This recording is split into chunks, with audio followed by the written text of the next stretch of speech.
வணக்கம். இன்றைய தலைப்புச் செய்திகள்.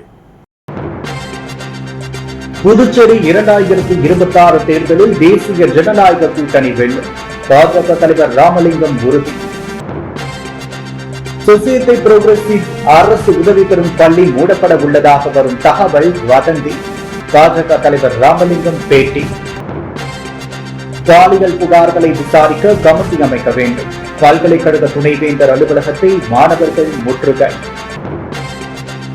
300க்கும் மேற்பட்ட மருத்துவ மாணவர்கள் பங்கேற்ற புகையில்லா இளைஞர் நல பிரச்சாரம் 3.0 விழிப்புணர்வு பேரணி, முதல்வர் ரங்கசாமி துவக்கி வைத்தார். இனி விரிவான செய்திகள். தன்னுடைய அண்ணனுக்கு பதவி கேட்டு பாஜக சட்டமன்ற உறுப்பினர் சாய்ஜி சரவணகுமார் அமைச்சரை விமர்சனம் செய்து வருவதாக பாஜக தலைவர் வி.பி. ராமலிங்கம் தெரிவித்துள்ளார். புதுவையில் இன்று செய்தியாளர்களை சந்தித்த பாஜக தலைவர் வி.பி. ராமலிங்கம், அமைச்சர் நமச்சிவாயம், பாஜக சட்டமன்ற உறுப்பினர் சாய் சரவணகுமார் இடையே நடக்கும் கருத்து மோதல் குறித்து கட்சி தலைமைக்கு தெரியப்படுத்தினேன். இருவரையும் அழைத்து பொதுவெளியில் விமர்சிக்க கூடாது என அறிவுறுத்தப்பட்டுள்ளது. மோதலுக்கு முற்றுப்புள்ளி வைக்கப்படுகிறது. பாஜக சட்டமன்ற உறுப்பினர் தன் அண்ணனுக்கு பதவி உள்ளிட்ட சில கோரிக்கைகளை கேட்டு அமைச்சர் மற்றும் ஆளும் அரசை விமர்சித்துள்ளார். முதல்வரிடம் பேசி இப்பிரச்சனை சரி செய்யப்பட்டிருக்கிறது. 2026 தேர்தலில் தேஜா கூட்டணி வெல்லும், மத்தியிலும் மாநிலத்திலும் இணக்கமான ஆட்சி இருந்தால்தான் நல்லது நடக்கும் என்பதை புதுச்சேரி மக்கள் உணர்ந்துள்ளனர் என்று பாஜக மாநில தலைவர் வி.பி. ராமலிங்கம் தெரிவித்துள்ளார். சொசைட்டி புரோகிரசிவ் அரசு உதவி பெறும் பள்ளி மூடப்பட உள்ளதாக வரும் தகவல்கள் வதந்தி, பள்ளி தொடர்ந்து செயல்படும் என்று பாஜக தலைவர் வி.பி. ராமலிங்கம் தெரிவித்துள்ளார். புதுச்சேரி வைஷியால் வீதியில் உள்ள பள்ளியில் இன்று செய்தியாளர்களை சந்தித்த பாஜக தலைவர் வி.பி. ராமலிங்கம், பள்ளியின் ஒரு பகுதி கட்டிடம் பழமையடைந்ததால் அங்கு வகுப்புகளை நடத்த முடியாத நிலை ஏற்பட்டது. தொடர்ந்து அங்கு படித்த மாணவர்களுக்கு பள்ளியின் மற்றொரு இடத்தில் வகுப்புகள் அமைத்து படிக்க ஏற்பாடு செய்யப்பட்டுள்ளது. மேலும் பழமையான பள்ளி கட்டிடம் ஒரு உணவு விடுதிக்கு தான் கொடுக்கப்பட்டுள்ளதே தவிர அங்கே ரெஸ்டோ பார் வரவில்லை. வதந்திகளை பரப்ப வேண்டாம் என சொசைட்டி புரோகிரஸ் சங்க செயற்குழு உறுப்பினரும் மாநில பாஜக தலைவருமான வி.பி. ராமலிங்கம் தெரிவித்துள்ளார். பாலியல் புகார்களை விசாரிக்கும் கமிட்டியை அமைத்திட வலியுறுத்தி இந்திய மாணவர் சங்க தலைமையில் நூற்றுக்கணக்கான மாணவர்கள் பல்கலைக்கழக துணைவேந்தர் அலுவலகத்தை முற்றுகையிட்டு போராட்டத்தில் ஈடுபட்டனர். புதுவை பல்கலைக்கழகத்தில் தொடர்ச்சியாக மாணவிகளின் பாலியல் குற்றச்சாட்டுகளை மூடி மறைக்கும் பல்கலைக்கழகத்தின் துணைவேந்தரை கண்டித்தும், பல்கலைக்கழக காரைக்கால் வளாக தலைவர் மாதவையா மீதும் பல பாலியல் குற்றச்சாட்டுகளில் ஈடுபட்டுள்ள பேராசிரியர்களை பணி நீக்கம் செய்ய வேண்டும், பல்கலைக்கழக மானியக் குழு 2015 விதிகளின்படி பாலியல் புகார்களை விசாரிக்கும் கமிட்டியை அமைத்திட வேண்டும் என வலியுறுத்தி இந்திய மாணவர் சங்க தலைமையில் நூற்றுக்கணக்கான மாணவர்கள் துணைவேந்தர் அலுவலகத்தை முற்றுகையிட்டு போராட்டத்தில் ஈடுபட்டனர். புதுச்சேரி அரசு தேசிய புகையிலை கட்டுப்பாட்டு திட்டம், மாநில புகையிலை கட்டுப்பாட்டு மையம், அரசு மார்பு நோய் நிலையம் சார்பில் புகையில்லா இளைஞர் நல பிரச்சாரம் 3.0 விழிப்புணர்வு பேரணியை முதலமைச்சர் ரங்கசாமி கொடியசைத்து துவக்கி வைத்தார். இதில் 300க்கும் மேற்பட்ட மருத்துவ மாணவர்கள் பேரணியாக சென்று விழிப்புணர்வு ஏற்படுத்தினர். புதுச்சேரி அரசு தேசிய புகையிலை கட்டுப்பாட்டு திட்டம், மாநில புகையிலை கட்டுப்பாட்டு மையம், அரசு மார்பு நோய் சார்பில் புகையிலை இல்லா இளைஞர் நலன் பிரச்சாரம் 3.0 விழிப்புணர்வு பேரணி இந்திரா காந்தி மருத்துவக் கல்லூரி மற்றும் ஆராய்ச்சி மையத்தில் துவங்கியது. இதில் சிறப்பு விருந்தினராக முதலமைச்சர் ரங்கசாமி கலந்து கொண்டு விழிப்புணர்வு பேரணியை துவக்கி வைத்தார். மேலும் விழிப்புணர்வு வாகன பிரச்சாரத்தையும் துவக்கி வைத்தார். இன்று துவங்கிய இந்த பிரச்சாரமானது டிசம்பர் 9ஆம் தேதி வரை 60 நாட்கள் மாநிலம் முழுவதும் பல்வேறு விழிப்புணர்வுடன் மேற்கொள்ளப்பட உள்ளது. இளம் பருவத்தினர் மற்றும் இளைஞர்களிடையே புகையிலை பயன்பாட்டை குறைப்பதை நோக்கமாக கொண்டு இந்த பிரச்சாரம் துவங்கப்பட்டுள்ளது. மருத்துவக் கல்லூரி வளாகத்திலிருந்து துவங்கிய மாணவர்களின் இந்த விழிப்புணர்வு பிரச்சார பேரணி முக்கிய வீதிகளின் வழியாக சென்று மீண்டும் மருத்துவமனையில் நடைபெற்றது. இந்த நிகழ்வில் அரசு கொறடா ஏ.கே.டி. ஆறுமுகம், சட்டமன்ற உறுப்பினர் ரமேஷ், மாவட்ட ஆட்சியர் குலோத்துங்கன், சுகாதாரத்துறை இயக்குநர் செவ்வேல், திட்ட இயக்குநர் கோவிந்தராஜன், இயக்குநர் உதய் சங்கர் நிகழ்ச்சிக்கான அனைத்து ஏற்பாடுகளையும் மாநில ஆலோசகர் சூரியகுமார் செய்திருந்தனர். விழிப்புணர்வு பேரணியில் சுமார் 300க்கும் மேற்பட்ட மாணவ மாணவிகள் கலந்து கொண்டு புகையிலையினால் ஏற்படக்கூடிய நுரையீரல் புற்றுநோய், வாய் மற்றும் தொண்டை புற்றுநோய், இதய நோய்கள், பக்கவாதம், நாள்பட்ட சுவாச நோய்கள் பற்றிய விழிப்புணர்வு பதாகைகளை கையில் ஏந்தியவாறு பொதுமக்களிடையே விழிப்புணர்வை ஏற்படுத்தினர். முதலியார்பேட்டையில் எல் வடிவ வாய்க்கால் அமைக்கும் பணியினை உள்துறை அமைச்சர் நமச்சிவாயம் துவக்கி வைத்தார். புதுச்சேரி நகராட்சி முதலியார்பேட்டை சட்டமன்ற தொகுதிக்குட்பட்ட நயினார் மண்டபம் சுதானா நகர் ஆர்ச் சாலைகள் இயல்வடிவ வாய்க்கால் கட்டுதல் பணிக்கு முன்னாள் சட்டமன்ற உறுப்பினர் அசோக் பாபு தொகுதி மேம்பாட்டு நிதியிலிருந்து 69,81,978 ரூபாய் செலவில் புதுச்சேரி நகராட்சி மூலம் பணி மேற்கொள்ள உள்துறை அமைச்சர் நமச்சிவாயம் பூமி பூஜை செய்து பணியை துவக்கி வைத்தார். இந்நிகழ்ச்சியில் சட்டமன்ற உறுப்பினர் செல்வம் சிறப்பு அழைப்பாளராக கலந்து கொண்டனர். புதுச்சேரி நகராட்சி ஆணையர் கந்தசாமி, செயற்பொறியாளர் சிவபாலன், உதவி பொறியாளர் வெங்கடாச்சலபதி, இளநிலை பொறியாளர் ரமேஷ் மற்றும் வணிக பிரிவு தலைவர் சத்யராஜ், நகர மாவட்ட துணைத் தலைவர் விஜயகுமார், சின்னத்தம்பி திருச்சந்திரன், மகளிர் அணி மாநில செயற்குழு உறுப்பினர் மஞ்சுளா பரமேஸ்வரன், மகளிர் அணி நகர மாவட்ட தலைவி அனுராதா, தொகுதி தலைவி புவனேஸ்வரி, ஊர் பொதுமக்கள் திரளாக கலந்து கொண்டனர். இதற்கான ஏற்பாடுகள் ஒப்பந்ததாரர் ராஜேஷ் சிறப்பாக செய்திருந்தார். புதுச்சேரி ராஜ்பவன் தொகுதி பாஜக சார்பில் நடைபெற்ற இலவச மருத்துவ முகாமை பாஜக தலைவர் வி. பி. ராமலிங்கம் துவக்கி வைத்தார்.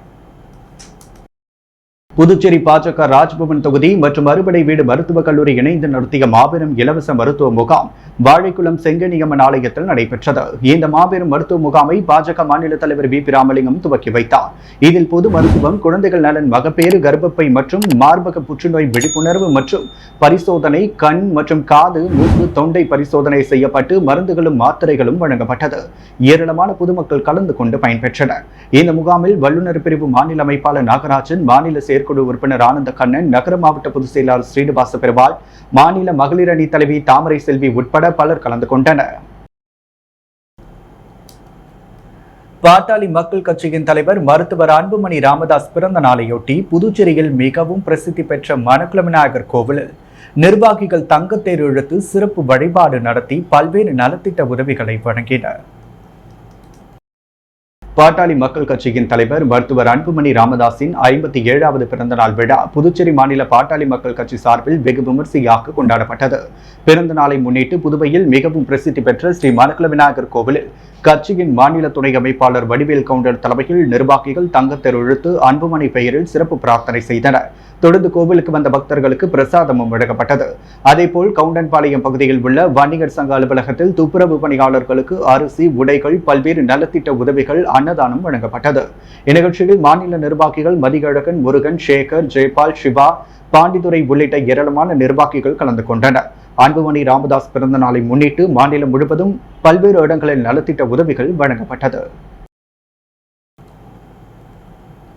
நல்லவாடு வடக்கு பகுதியை சேர்ந்த 3 மீனவர்களை நள்ளிரவில் போலீசார் திடீரென விசாரணைக்கு அழைத்து சென்றதால் அப்பகுதியில் பரபரப்பு ஏற்பட்டது. நல்லவாடு வடக்கு புதுச்சேரி மாநிலத்தில் உள்ள விஜய், கார்த்திபன், சபரிநாதன் ஆகிய 3 பேரை நேற்று நள்ளிரவு 12 மணி அளவில் தவளக்குப்பம் போலீசார் விசாரணைக்கு அழைத்து வந்ததாக கூறப்படுகிறது. இதுகுறித்து தகவல் அறிந்த மீனவர்கள் மற்றும் பெண்கள் 50க்கும் மேற்பட்டவர்கள் தவளக்குப்பம் காவல் நிலையத்தில் அதிகாலை 5 மணி அளவில் திரண்டனர். அதனால் அந்த பகுதியில் சிறிது நேரம் பரபரப்பு ஏற்பட்டது.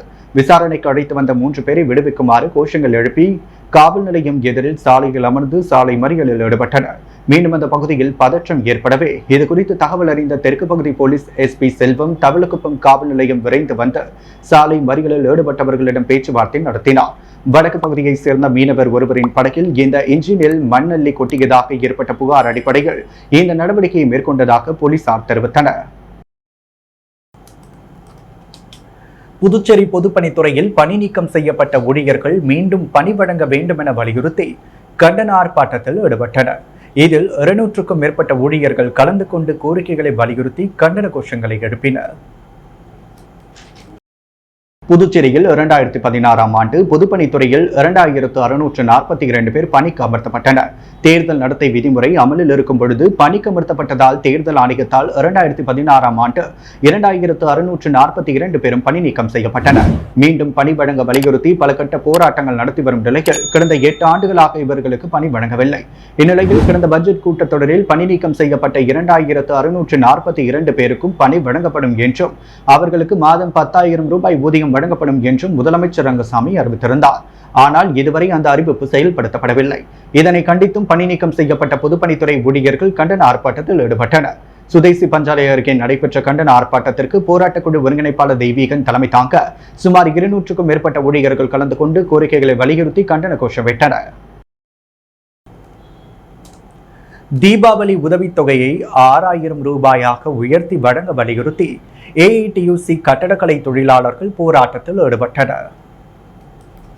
புதுவை மாநில கட்டடக்கலை ஏஐடியூசி சங்கத்தின் சார்பாக வருகின்ற தீபாவளி பண்டிகைக்கு வழங்கப்படுகின்ற உதவித்தொகையை 6,000 ரூபாயாக உயர்த்தி வழங்கிட வேண்டும். கட்டட மற்றும் கட்டுமான தொழிலாளர் நல வாரியத்தில் 10 ஆண்டுகளுக்கு மேலாக தொழிலாளர் நல உறுப்பினர்கள் போர்டு மெம்பர்கள் போடப்படாமல் நல வாரியம் முடங்கி கிடக்கிறது. எனவே உடனடியாக போர்டு மெம்பர்களை நியமிக்க வேண்டும். ஏஐடியூசி சங்கத்தை சார்ந்தவர்களை போர்டு உறுப்பினராக நியமித்திட வேண்டும். வன வாரியத்தில் செயல்படுத்தப்படாமல் இருக்கின்ற நலத்திட்டங்கள் உடனடியாக அமலாக்கிட வேண்டும் போன்ற கோரிக்கைகள் வலியுறுத்தி சட்டமன்றம் முன்பாக ஆர்ப்பாட்டம் நடைபெற்றது. சங்கத்தின் மாநில தலைவர் விஸ்வநாதன், சங்கத்தின் பொதுச் செயலாளர் சந்திரசேகரன் ஆகியோர் தலைமையில் நடைபெற்ற போராட்டத்தில் ஏஐடியூசி மாநில செயல் தலைவர் அபிஷேகம், மாநில தலைவர் தினேஷ் பொன்னையா, பொதுச் செயலாளர் சேது செல்வம், பொருளாளர் அந்தோணி கலந்து கொண்டு போராட்டத்தை வாழ்த்து பேசினர். புதுவை மாநில கட்டிடக்கடை தொழிலாளர் சங்கத்தின் துணைத் தலைவர் ஞானவேல், பாலன், ராஜகுமாரி, முத்துவேல், கோடீஸ்வரன், அன்பழகன், பிரபு ஆகியோர் இப்போராட்டத்திற்கு முன்னிலை வகித்தனர். பல பகுதிகளிலிருந்து கட்டட தொழிலாளர்கள் கலந்து கொண்டு போராட்டத்தை சிறப்பித்தனர். போராட்டத்தின் இறுதியில் புதுச்சேரி மாநில முதலமைச்சரை சந்தித்து கோரிக்கை மனு கொடுத்து பேசப்பட்டது. முதல்வர் கோரிக்கை சம்பந்தமாக உடனடி நடவடிக்கை எடுப்பதாக உறுதியளித்திருக்கிறார். காரைக்காலில் விவசாயம் செய்வதற்கு மின் இணைப்பு வழங்க மறுப்பதாகவும், காரைக்காலில் உள்ள மத்திய பல்கலைக்கழக கிளையில் பேராசிரியர் ஒருவர் மாணவிகளுக்கு பாலியல் தொல்லை கொடுப்பதாகவும் கவர்னரிடம் முன்னாள் அமைச்சர் கமலக்கண்ணன் அடுக்கடுக்கான புகார்களை தெரிவித்துள்ளார்.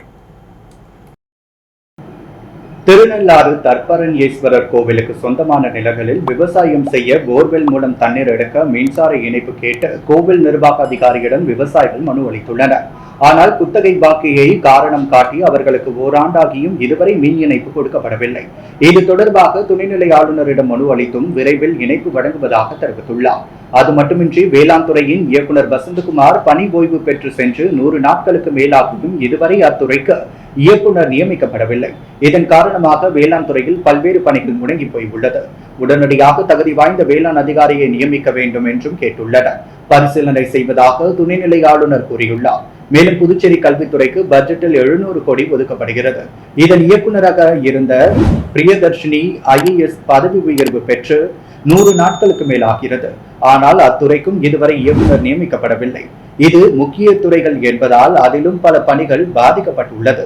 மேலும் அது மட்டுமின்றி காரைக்காலில் உள்ள புதுச்சேரி மத்திய பல்கலைக்கழகத்தின் கிளையின் பேராசிரியர் மாதவையா அங்கு படிக்கும் மாணவிகளுக்கு பாலியல் தொல்லை கொடுப்பதாக தகவல் பரவியது.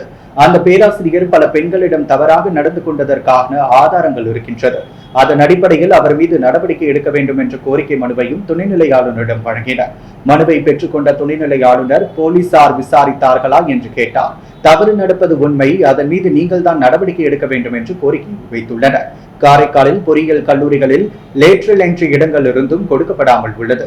அதற்கு உடனடியாக அனுமதி வழங்க வேண்டும் என்றும் கூறியுள்ளனர். மாணவிகளுக்கு பாலியல் தொல்லை கொடுத்தது தொடர்பாக பேராசிரியர் மீது நடவடிக்கை எடுக்க வலியுறுத்தி மீண்டும் RSS உள்ளிட்ட அனைத்து கட்சிகளுடன் சேர்ந்து பல்கலைக்கழக கிளை முன்பு போராட்டம் செய்ய உள்ளனர். பொது பிரச்சனைக்காக யாருடன் வேண்டுமானாலும் சேர்ந்து போராட்டம் செய்ய தயாராக இருக்கிறேன் எனவும் தெரிவித்துள்ளனர்.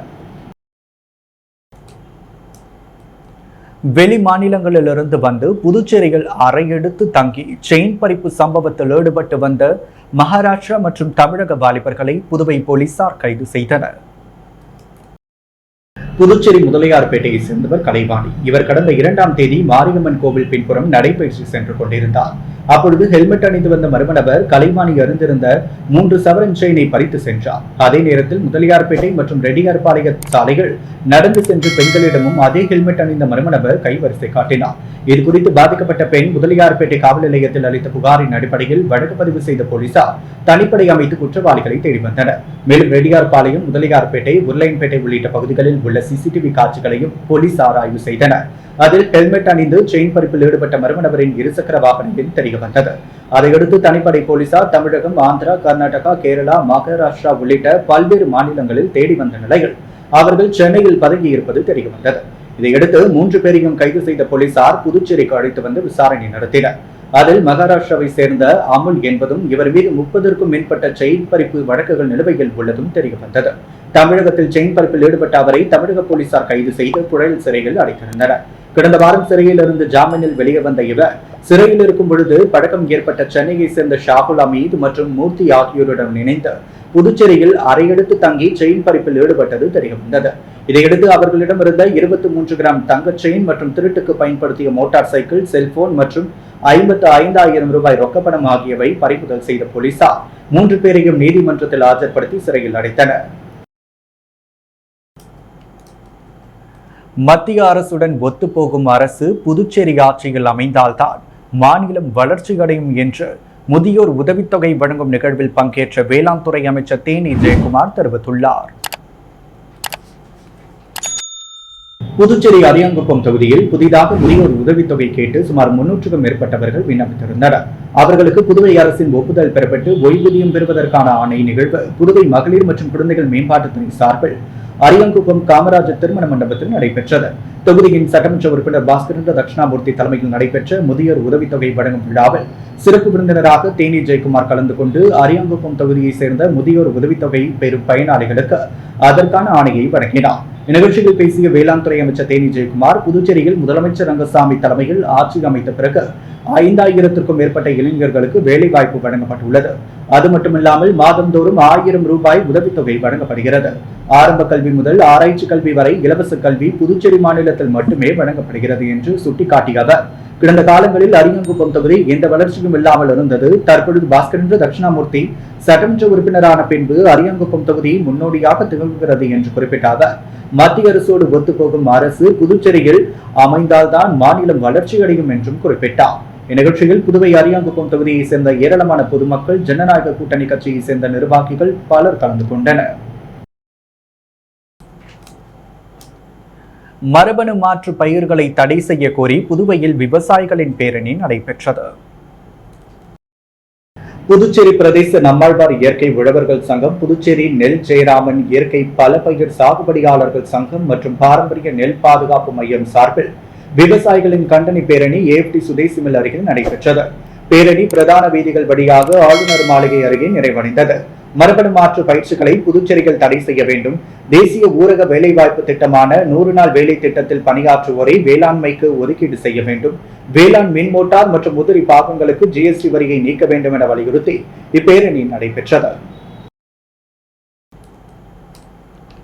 புதுச்சேரியை சேர்ந்த முதியோர், விதவை, முதிர்கன்னி, கணவரால் கைவிடப்பட்டவர்கள் மற்றும் திருநங்கை நலனுக்கான உதவித்தொகை உப்பளம் தொகுதி சட்டமன்ற உறுப்பினர் அனிபால் கென்னடி வழங்கினார். புதுச்சேரி மகளிர் மற்றும் குழந்தைகள் மேம்பாட்டுத்துறை மூலம் புதுச்சேரியை சேர்ந்த பயனாளிகளுக்கு உதவித்தொகை வழங்கும் நிகழ்ச்சி மகாலட்சுமி திருமண மண்டபத்தில் நடைபெற்றது. இந்நிகழ்ச்சியில் திமுக உப்பளம் தொகுதி சட்டமன்ற உறுப்பினர் அனிபால் கென்னடி தலைமை தாங்கி பயனாளிகளுக்கு நேரடியாக உதவித்தொகையை வழங்கி வாழ்த்தினார். இந்நிகழ்ச்சியில் தொகுதி செயலாளர் சக்திவேல், அவைத்தலைவர் ஹரிகிருஷ்ணன், துணை செயலாளர் ராஜீவ் மற்றும் நிசா, ஆதி திராவிட துணை அமைப்பாளர் தங்கவேல், மாநில மீனவர் அணி துணை அமைப்பாளர் விநாயகமூர்த்தி, கிளை செயலாளர்கள் செல்வம், சந்துரு, கலப்பன், சக்தி, ரவி, இருதயராஜ், ராகேஷ், இளைஞர் அணி மணிகண்டன், மகளிர் அணி ஜோஸ்லின், மாணவர் அணி விஷ்ணு பலி உறுப்பினர்கள் மற்றும் ஏராளமான பொதுமக்கள் கலந்து கொண்டு நிகழ்ச்சியை சிறப்பித்தனர். புதுவையில் இன்றைய தங்கம் மற்றும் வெள்ளி விலை நிலவரம். முத்து கோல்ட் ஹவுஸ் வழங்கும் தங்கம் மற்றும் வெள்ளி விலை நிலவரம். தங்கம் 1 கிராம் 11,380 ரூபாய், வெள்ளி 1 கிராம் 168 ரூபாய். மீண்டும் இன்றைய முக்கிய செய்திகள். புதுச்சேரி 2026 தேர்தலில் தேசிய ஜனநாயக கூட்டணி வெல்லும், பாஜக தலைவர் ராமலிங்கம் உறுதி. சொசைட்டி புரோகிரசிவ் அரசு உதவி பெறும் பள்ளி மூடப்பட உள்ளதாக வரும் தகவல் வதந்தி, பாஜக தலைவர் ராமலிங்கம் பேட்டி. பாலியல் புகார்களை விசாரிக்க கமிட்டி அமைக்க வேண்டும், பல்கலைக்கழக துணைவேந்தர் அலுவலகத்தை மாணவர்கள் முற்றுகை. 300க்கும் மேற்பட்ட மருத்துவ மாணவர்கள் பங்கேற்ற புகையில்லா இளைஞர் நல பிரச்சாரம் 3.0 விழிப்புணர்வு பேரணி முதல்வர் ரங்கசாமி துவக்கி வைத்தார். காரைக்காலில் விவசாயம் செய்பவருக்கு மின் இணைப்பு வழங்க மறுப்பு, கவர்னரிடம் முன்னாள் அமைச்சர் கமலக்கண்ணன் புகார். புதுவையில் அறையெடுத்து தங்கி செயின் திருட்டில் ஈடுபட்ட வெளிமாநில வாலிபர் உட்பட 3 கைது, 23 கிராம் செயின் பறிமுதல். இத்துடன் எஸ் மீடியாவின் செய்திகள் நிறைவடைகின்றன. வணக்கம்.